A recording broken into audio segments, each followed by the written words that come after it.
away from that, President Bola Tinubu has expressed his profound joy at the reopening of the Warri Refining and Petrochemical Company by the Nigerian National Petroleum Company Limited, describing it as another remarkable achievement in 2024 that has strengthened Nigerians' hope in his administration. The Warri Refinery returned to operation weeks after NNPCL Limited restarted the 60,000 barrels per day at the Port Harcourt refining in November. Now, with Warri Refining and Petrochemical Company going into operation after several years of inactivity, President Tinubu has once again expressed his administration's determination to ramp up local refining capacity and make Nigeria a hub for downstream industrial activities in Africa. To discuss this, we're joined by Oil and Gas Analyst George Brown. Good afternoon, George. Mr. George, thank you so much for joining us. Good afternoon and Happy New Year in advance. Happy New Year to you as well in advance. Thanks for having me. It's a pleasure. Now, Mr. Brown, out of the blues, Port Harcourt refinery, and now we're seeing that the Warri Refinery has also commenced operation. What are your thoughts? After the drama that ensued after the NNPCL claimed that the Port Harcourt refinery was up and running, to this moment, we've not heard anything again about their claims of loading and PMS from that refinery. But that's by the way. I think we'll move beyond that. And now we have the Warri refinery also coming on stream. And they've come to let Nigerians know that what is being produced is AGO, which is diesel, and light and heavy substrates, and straight DPK, which is kerosene, but there's no PMS. I think it's a welcome development. It is a good step in the right direction. And it's not always that I think we should be lampooning the presidency and this administration for their mistakes. This is a welcome development. It's a good Christmas gift, or it's a good gift going into the new year, 2025.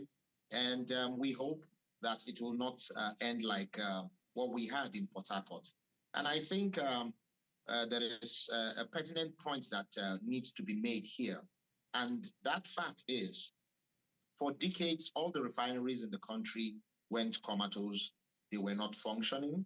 And within these decades, there was this constant turnaround maintenance that was always going on.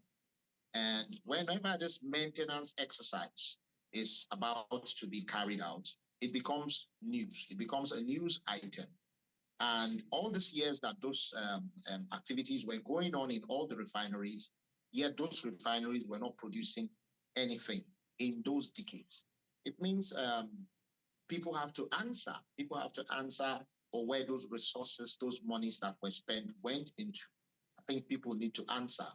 But again, the game changer is in the fact that we now have a Dangote refinery that has come on stream, and there is another refinery in those states that is producing, that is about to start producing PMS, but they're producing AGO, and there is another refinery somewhere in Imo State that's also producing AGO.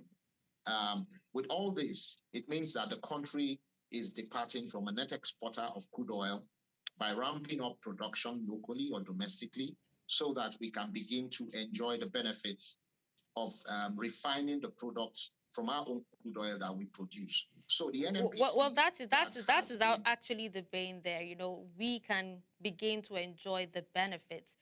Do you see it coming to that? Do you see it, affecting the lives of, citizens of Nigeria? Of course, yes. Of course, yes, because the reason why the NNPC has suddenly woken up is because there's a competition in the market now. The market is fully liberalized, so there is a competition. So an NNPC has been quasi-privatized. So the people that are running, the managers of NNPC, have to brace up and also play in the free market economy or the liberalized market in the downstream sector of the oil and gas. So what we are seeing today is the benefits of having other alternative sources of the products being produced in the country and not just being imported. So it has made the NNPC to wake up. And I think it is a very, very welcome development that the NNPC has woken up. And at the moment, they are even selling slightly below the pump price compared to MRS and other independent marketers based on the products that are lifted from the Dangote refinery. So when the NNPC starts producing, we'll begin to have options on where to purchase from because the pricing will not be the same. The pricing template will not be the same. The product belongs to the NNPC. They own the crude oil, and they sell the crude oil to those other producers who will also factor in their margins and also look at their cost of production, which goes back into the market for the consumers and users like us. So the NNPC will do everything possible to make sure that their own pricing is slightly below the other sellers of the product. So it is a good development. We are walking into the new year on a high note, and kudos for the first time to this administration for what they are doing. I think there are better times ahead going into 2025 with regards to our energy costs. But the real big animal or big elephant in the room is the power sector. All right, Mr. Brown.